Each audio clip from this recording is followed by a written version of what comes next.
दिनेश जी, चुनाव को लेकर लोग अयोध्या को उल्टा सीधा कह रहे हैं, इस पर आपका क्या कहना है?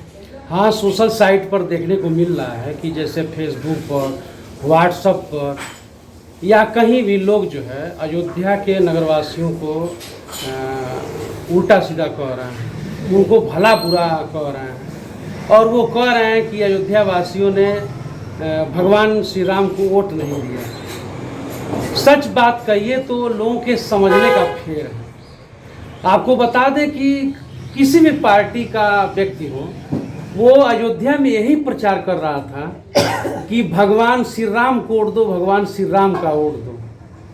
तो आप कहेंगे ये कैसे हो गया कि जब भगवान श्री राम ही जीते हैं अयोध्या में, तो फिर लोग उल्टा सीधा क्यों कह रहे हैं? सच कहिए तो लोगों के समझने का फेर है। कैसे फेर है? तो हर राजनीतिक पार्टी यही कह रही थी, जो मतदाता थे, कि आप भगवान श्री राम को वोट दें।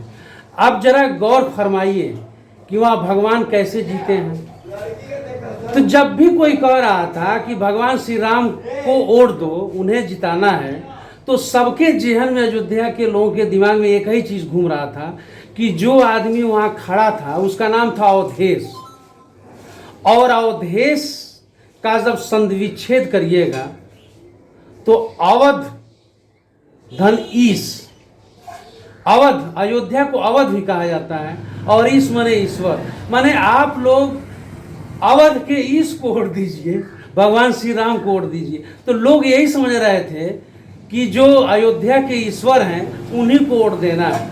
तो लोग जो है, जो प्रत्याशी खड़ा था वो अवधेश को वोट दे दिए और समझे कि हम भगवान को जिता रहे हैं। तो ये समझने का फेर है। जो जितना लोग यह कहते गए कि भगवान को जिताइए, भगवान को जिताइए, तो लोगों ने अवध के इस अवधेश को जिता दिया। तो फिर इसमें कोई भला बुरा कहने की जरूरत नहीं है। आपने जो कहा, जो प्रचार किया, उसी का परिणाम आपके सामने आया, और ईश्वर के मानिंद उसके नाम की विजय प्राप्त हुई।